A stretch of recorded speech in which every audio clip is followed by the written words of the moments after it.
to, co lubię tak naprawdę, ale no to tutaj po prostu jest syf.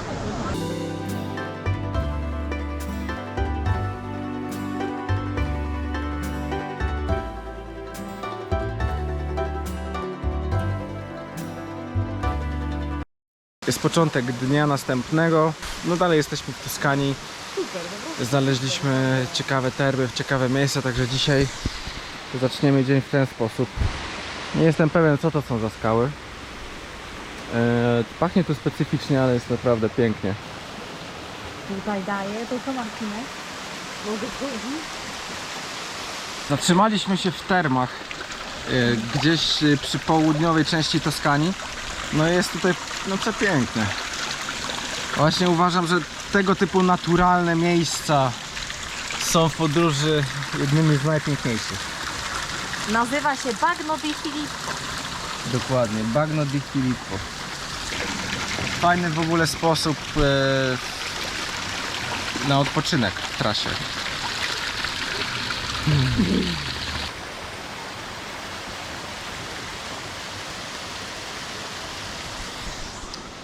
No tymczasem my tutaj jeszcze chwilę zdecydowanie pochodzimy.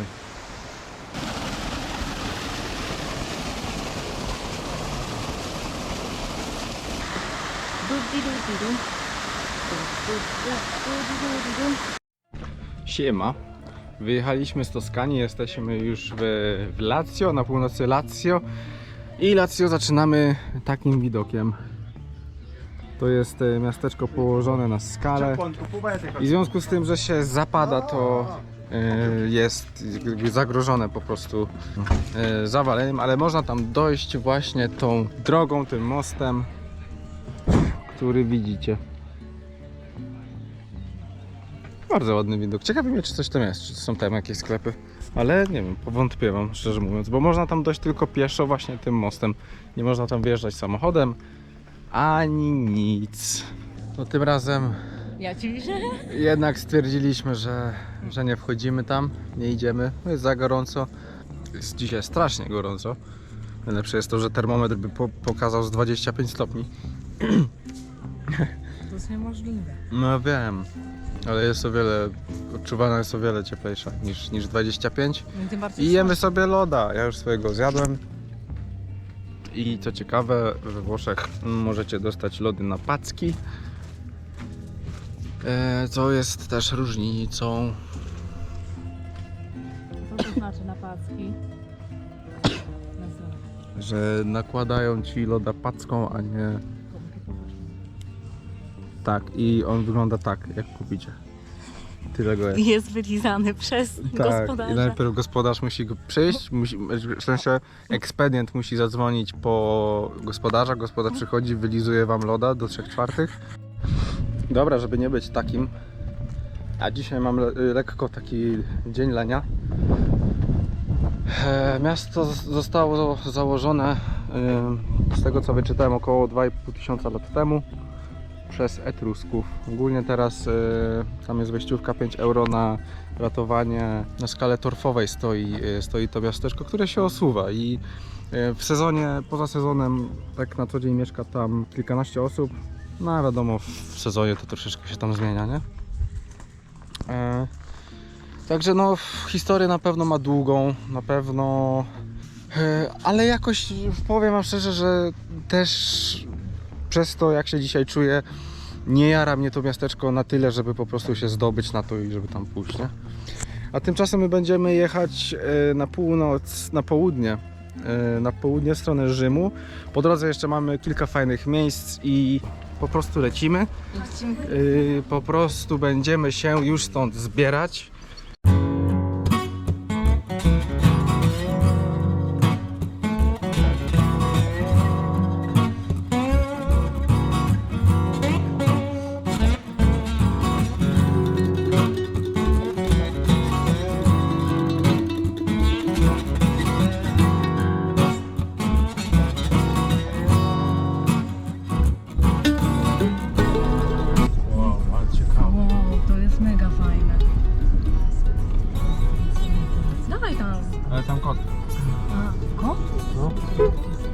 Kot jest na drodze i nie chce się przesunąć.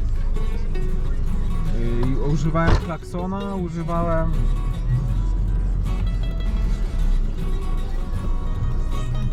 Pięknie. Nie zareagował nawet na klakson, taka dziwna sytuacja. Tak, kieruję i nagrywam drugą ręką, ale spokojnie jestem na parkingu. W ogóle przypadkiem znaleźliśmy jakiś amfiteatr z kamienia, w ogóle nie wiem o co tu chodzi.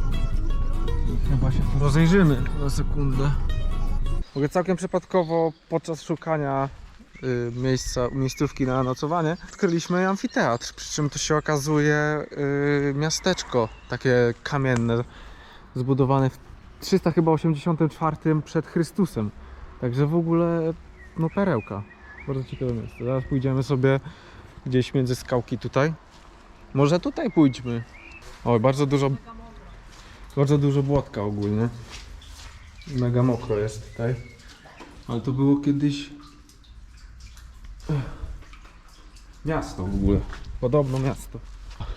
W ogóle bardzo są ciekawe takie tematy, że ludzie w ogóle byli zdolni mieszkać w takich tunelach, w takich kamiennych, nie wiem jak to nawet nazwać, konstrukcjach. I w ogóle ta budowla jest usadowiona na ówczesnej jakby granicy terytorium Etrusków.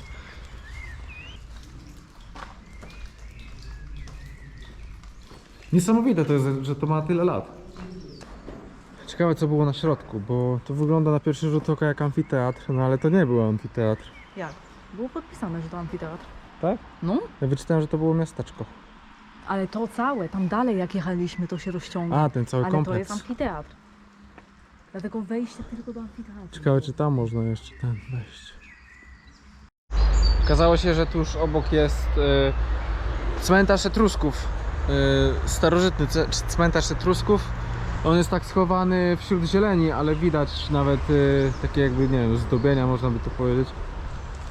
No i całość jest przy drodze głównej miasteczka.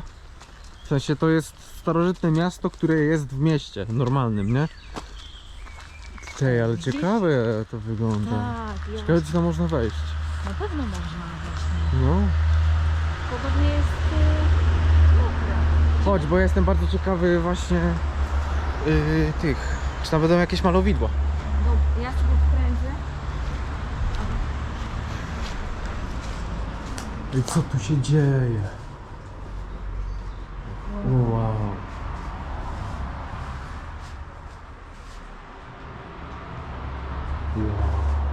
Nie? A to jest mocne. Ciekawe co to było. No cmentarz. W sensie, że chodzi ci o to? No. Może krypty. Raz, dwa, trzy, cztery naokoło. Może jakby wiesz.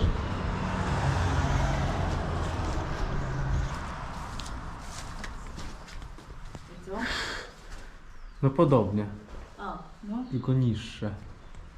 Oczywiście. Ale ja tego ogólnie, no to jest niesamowite. Nie? Tam jest chyba jakieś przejście po lewej. To może tam będzie po prawej, gdzie ty jesteś. Znaczy może nie aż tak bardzo, ale lubię. Nie? No. Chodzimy, chodź. Wiesz, że przynajmniej wszystko widać. W ogóle specyficznie się tu strasznie czuję. Tak? No. Tam jest jakieś, tam jest jakieś. Czuję się troszeczkę jak w Wiedźminie, że zaraz mi tutaj jakaś bruksa wyskoczy. I na Irden będzie trzeba ją wziąć. Czyli co to jest? To jest podziemie, nie podziemie. To jest nekropolis przy mieście. Nekropolis, Jakby, miasto Etrusków. to jest którego- jakby 384 rok. 380 Przed Chrystusem.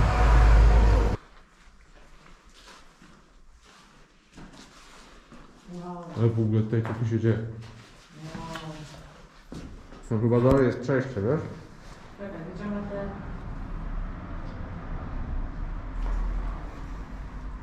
Aha, nie zgadłam. Co? Ściana. Znaczy ściana. Wciąż, nie? A to zobacz. Jak się popatrzysz, to wygląda jak żółw. Tutaj. To już z głową. O? Nie? Mhm. Poprosimy. Dziękuję. Dobra. O! To jest bardzo, bardzo ciekawe ogólnie. Beka, ale to jest przy takiej ulicy, tutaj jeżdżą te samochody. To jest już mniejsze. Tu jakie małe. Ale to jest ogólnie wysokie. No. To ma z 5 metrów. Czy może no mniej, ale no. Ciekawe.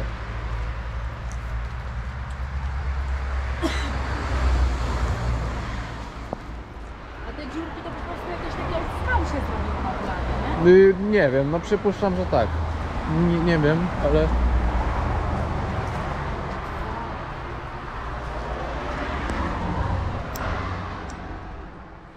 No jest to ogólnie, to jest jakaś... Widzicie to? Widzicie.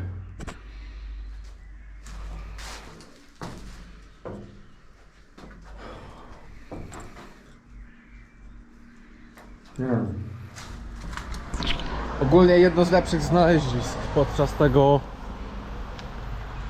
tego wow, podczas tej wyprawy.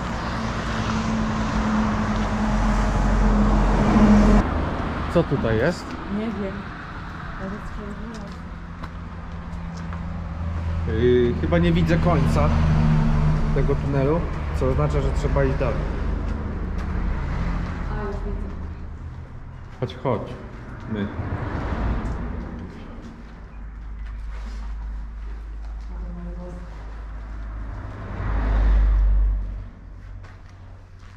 A w ogóle to jest takie no... Bo to jest po prostu ściana taka w pewnym momencie.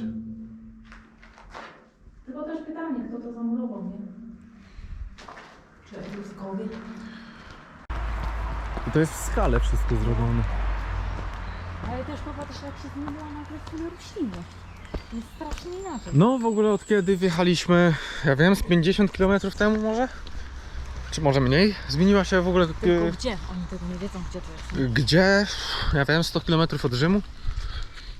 Wiedzą już, że... 56 km jesteśmy od Rzymu.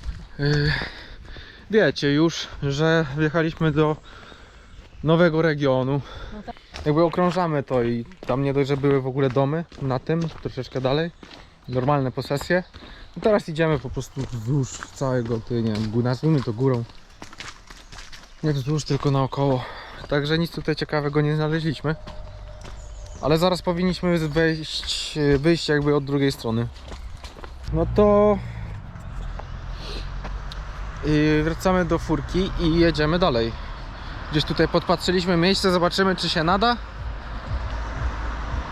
I będziemy się rozstawiać. Tak jest.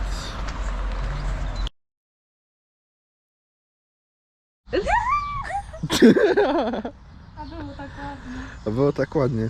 Chciałem wam pokazać, jak ogólnie śniadanko zjedliśmy. Ale już prawie wszystko jest wysprzątane. W sensie, tutaj w ogóle mamy taką kucheneczkę na kartusz kołacz. Ja to mówię kartusz kołacz. I tu się wkłada butlę, ale o co chodzi? Że tutaj właśnie jest taka patelka między innymi. Może to pokażesz ten. I do tej patelki... Mi Co się wydaje, pokażę? że lepiej to pokazać, już jak będziesz to rzeczywiście robił. A, dobra, teraz też mogę. Nie, bo- Uważam, że tak będzie lepiej. I z tych kupileczek sobie piliśmy kawkę. Ogólnie przy takim stoliczku. To jest jakiś taki teren, placu zabaw powiedzmy. I zaraz będziemy wyruszać. We włoskim miasteczku ze szwedzkich kubek. Jesteśmy w drodze do Rzymu, mamy godzinę dosłownie drogi. I okazuje się, że wjazd do Rzymu wcale nie jest taką łatwą sprawą, wręcz przeciwnie. Zatem może być ciekawie i może to być w sumie przygoda sama w sobie. Taka no trochę demotywująca, ale po prostu też chcemy spróbować, bo chodzi o te zielone strefy, chodzi też o to, że nie jest to zorganizowane troszeczkę właśnie pod turystów. Mimo tego, że miasto jest najbardziej turystycznym chyba w Europie, to większość informacji jest po włosku i gdzieś tam ciężko się czy też z cenami. Jeżeli chodzi o parkingi, to ceny są rozbite na wielkość samochodu Audi A3, wielkość samochodu BMW 5 do 4,36 metra długości samochodu, do rozmiaru Twojego buta 34, a jak masz rozmiar buta 39, ale sandał, to już masz inną rozpiskę, także no niestety to niestety to wygląda jak wygląda, ale spróbujemy, nie? No bo ja strasznie chciałem zobaczyć Watykan i ziomeczków z Gwardii Szwajcarskiej. Może mi się uda teraz pokazać Wam, jak to na drodze szybkiego ruchu wygląda tutaj. Ogólnie właśnie jak jest wjazd z prawej strony stop, to on musi się zatrzymać i czekać, aż go ktokolwiek przepuści. W sensie nie jest jak u nas, że po prostu wjeżdżasz na autostradę, się rozpędzasz i dołączasz do ruchu, tylko po prostu masz się zatrzymać do zera i stać. I aż Cię ktoś przepuści na drodze, na której jest na przykład ograniczenie do 90 albo 110, nie? A bohaterem Rzymu jest Maja, bo Maja będzie wjeżdżać. Dopełnimy kolekcję Mai. Tak. Już jestem zmęczony. Dopełnimy coś takiego, że Maja wjeżdżała do większości, do w sumie wszystkich większych miast. Oprócz Werony, ty wjeżdżałeś do Werony. A tak, ja wjechałem do Werony, Maja wjechała do Wiednia, do Wenecji, do Florencji, do Rzymu. Teraz będziemy wjeżdżać. Mamy nadzieję. Także tak. Tak wygląda jeden pas. W sensie jesteśmy na jednym pasie ruchu.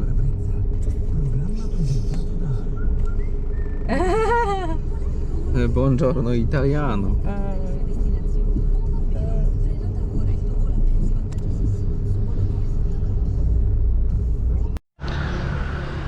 Dotarliśmy do Rzymu. O, idziemy tam do tego. Tak, idziemy tam. Udało nam się w ogóle, znaleźliśmy fajny parking przed Watykanem i w ogóle nie było tak strasznie i powiem Wam szczerze, że w sumie te blogi, które czytaliśmy, nas troszeczkę nastraszyły. Fakt faktem, no Włosi jeżdżą tak jak jeżdżą i to jest stresujące, ale nie było tak źle i co, zaparkowaliśmy w fajnym miejscu. A mogę coś powiedzieć? Tak, co byś chciała powiedzieć? Chciałabym powiedzieć, że też no jakby to, no, te strefy ZTL i tak dalej, to jest mega ważne, bo naprawdę można dostać ogromne mandaty. Więc tak naprawdę my zanim wyjechaliśmy po śniadaniu do Rzymu, my ponad, nie wiem, pół godziny, 45 minut, nie wiem. My bardzo długo szukaliśmy i sprawdzaliśmy, który parking, żeby nie wjeżdżać w tą strefę. I to było też mega trudne, bo dużo parkingów jest już w tej strefie. Więc jakby na to można się złapać, uważam, nie? Dlatego nie mieliśmy aż tak może ciężko, bo dobrze nam się udało, że znaleźliśmy. Wiesz, o co chodzi? No tak. No tak. No tak. No tak jak Maja właśnie mówi, faktycznie trzeba na zdrowie. Faktycznie trzeba uważać na te strefy ZTL, na zielone strefy, bo no są one dosyć restrykcyjne, nie można po prostu wjeżdżać samochodami spalinowymi, czy ogólnie pojazdami, które nie spełniają szczególnych, jakichś tam specjalnych wymogów do centrum miast. Mandaty są dosyć wysokie, bo to są koszta rzędu 450-400 euro. Ale no faktycznie, no fajny parking znaleźliśmy i dosyć przyjemny. I co w ogóle, kolejny parking, na którym musieliśmy, jakby jest taki wymóg, musieliśmy zostawić kluczyki w samochodzie z szybami otwartymi. I już nawet zanim wyszliśmy, po prostu facet sam przeparkował samochód tak, żeby było jak najwięcej miejsca. Także to też miejcie na względach, jeżeli będziecie gdzieś do Rzymu się kierować. I też powiem Wam, żebyście jakby tak... Fajnie jest czytać poradniki w internecie i blogi ludzi, którzy już jakby przeżyli pewne rzeczy, ale nie do końca warto jest się aż tak przejmować tym,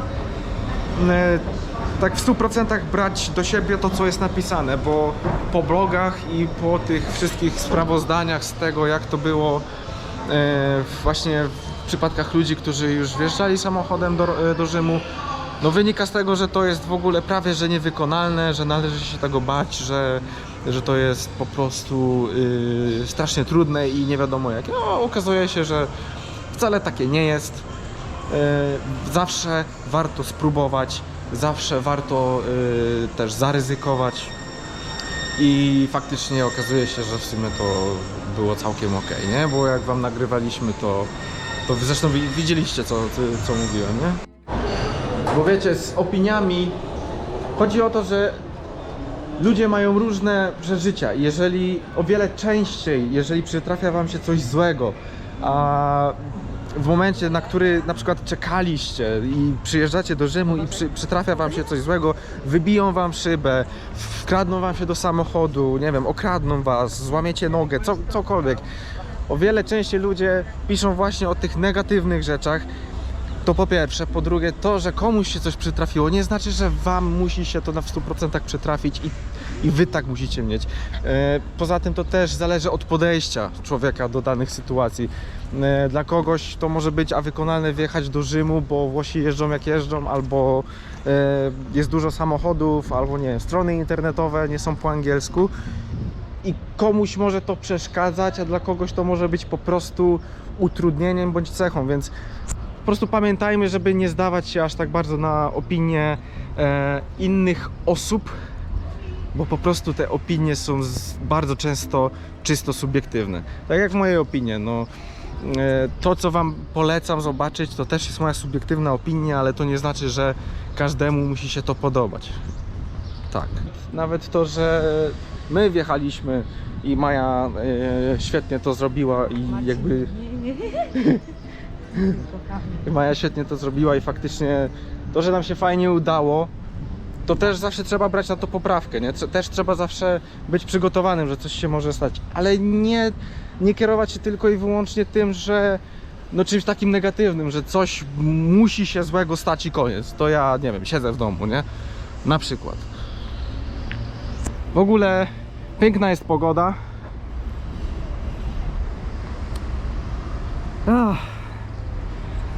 Z czego się bardzo cieszę i lecimy w końcu na Watykan. Witam was w Watykanie, moi drodzy, w miejscu, gdzie rezydują najważniejsze osoby i osobistości w kościele katolickim, w kościele chrześcijańskim. Stąd również przemawia do wiernych papież i z tego, co udało mi się ustalić, to jest małe okienko w tamtym budynku. To jest pierwsze od prawej na samej górze. Ogólnie jest chyba jakiegoś rodzaju wydarzenie dzisiaj, bo są barierki poustawiane. Jest ogólnie też dużo policji. Wygląda po prostu, jakby było większość terenu pozamykane. Spróbujemy dostać jakieś bilety może. Niby ci wszyscy ludzie, którzy tutaj stoją, to jest faktycznie jakby kolejka przed otwarciem placu. Także dowiedziałem się od pani policjantki, że za 10 minut jest otwarcie niby. No ale zobaczymy, jestem ciekawy, bo są bramki, na których sprawdzają ludzi i właśnie się zastanawiamy, czy nas puszczą, bo mamy między innymi gaz pieprzowy przy sobie i no zobaczymy. Na lewo.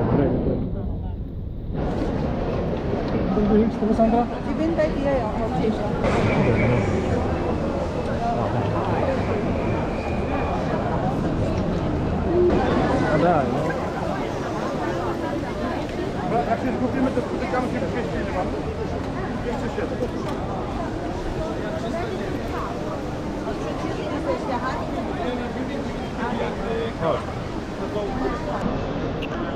Jesteśmy przy wejściu do bazyliki i właśnie przy wejściu stoi jeden ze gwardzistów, o którym wam mówiłem. Powinniście to chyba dobrze widzieć, tak mi się przynajmniej wydaje.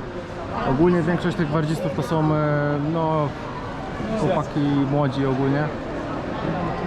I bardziej tutaj chodzi o to, że dla nich to jest prestiż móc chronić papieża, bo zarobki nie są wcale wysokie, bo to jest rząd 1300 euro na miesiąc, ale ogólnie właśnie co ciekawe, że oni jak najbardziej mają prawo użyć wobec was siły, jak najbardziej mają prawo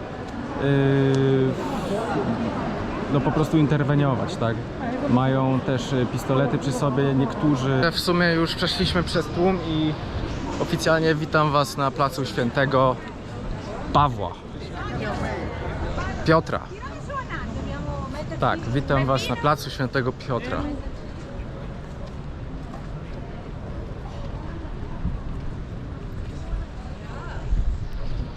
No było ciężko, ciężko, trwało to długo i tłumy są wielkie, ale już widzę, że chyba było warto, bo no przepiękne miejsce.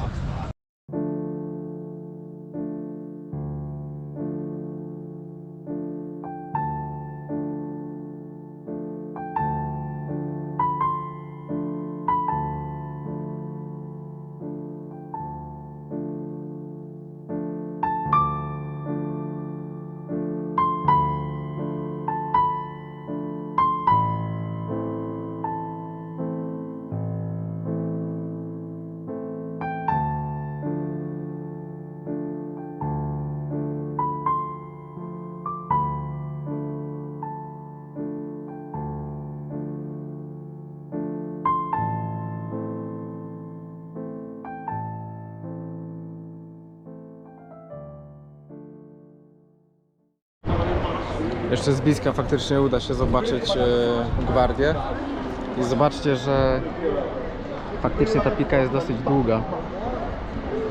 Ogólnie oni się wywodzą ze szlachty szwajcarskiej. No tymczasem będziemy zmierzać do centrum Rzymu. Z Watykanu już powoli wychodzimy. Z takich ciekawostek o Watykanie powiem Wam, że no, tam jest ich faktycznie kilka.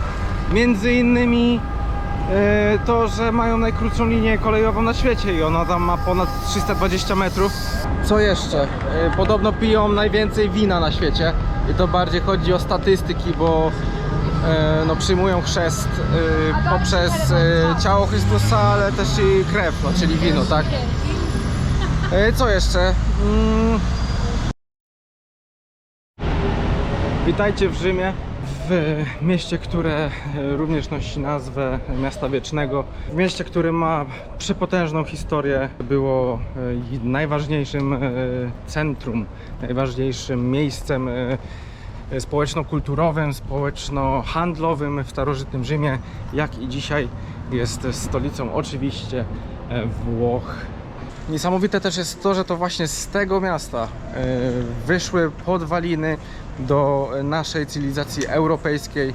Prawo, religia i nawet jeżeli nie wierzymy, nawet jeżeli nie chodzicie do kościoła, nie wierzycie, nie praktykujecie, to nasza polska mentalność, wasza mentalność, moja mentalność wywodzi się właśnie z podwalin tego, co zostało stworzone tutaj i mam na myśli szeroko pojęte kulturę, ogólnie cywilizację rzymską. I te budowle, które widzieliście wcześniej we Florencji między innymi i chociażby budowle w Watykanie, to wszystko było tworzone właśnie na podstawie architektury starożytnego Rzymu. Wiele by się tutaj na ten temat tak naprawdę rozwodzić, bo no, starożytny Rzym dał nam w większości tego, co dzisiaj mamy kulturowo. A teraz jesteśmy przy Panteonie. Przy Panteonie, czyli przy miejscu, w którym czczono bogów rzymskich. Później wielokrotnie rozbierany, pozyskiwano z niego cegłę na inne budowle.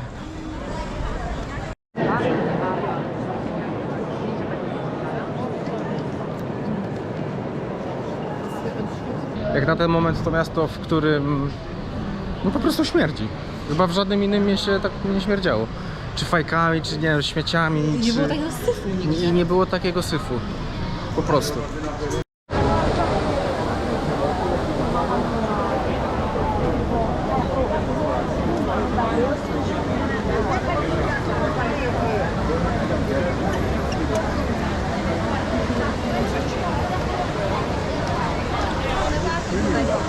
Kto co lubi tak naprawdę, ale no to tutaj po prostu jest syf. I wiecie, budynki budynkami i miejsca pojedyncze miejscami, historia historią. to jak najbardziej warto się czasami nad tym pochylić, warto faktycznie nad tym jakby się zastanowić, ale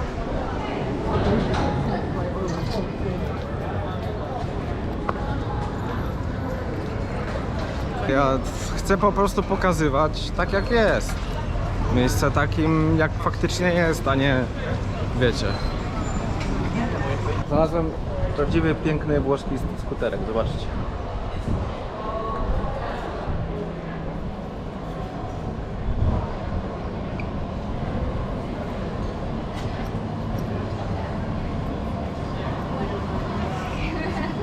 No, corre sin tirar de lado.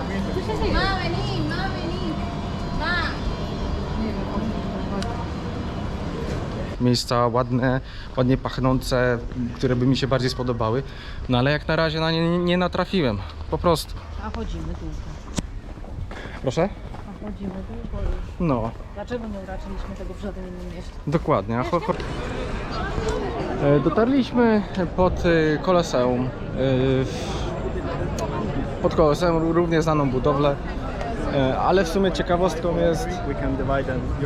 ciekawostką jest, że oprócz walk oczywiście gladiatorów i walk zwierząt organizowano tutaj rekonstrukcję właśnie wtedy w starożytności.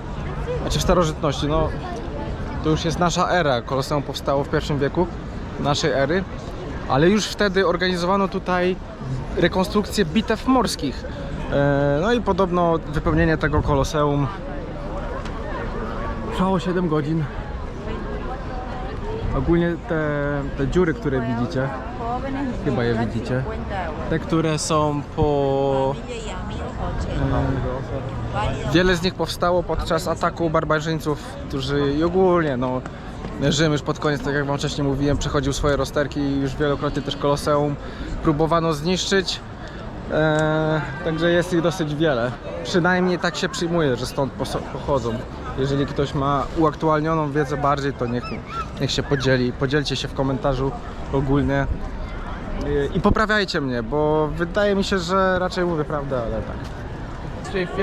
Pius IX jakby odprawił pielgrzymkę, to chyba było w XIX wieku, jako pierwszy przedstawiciel świata chrześcijańskiego, że tak powiem, jakby takiego nowożytnego, z najnowszej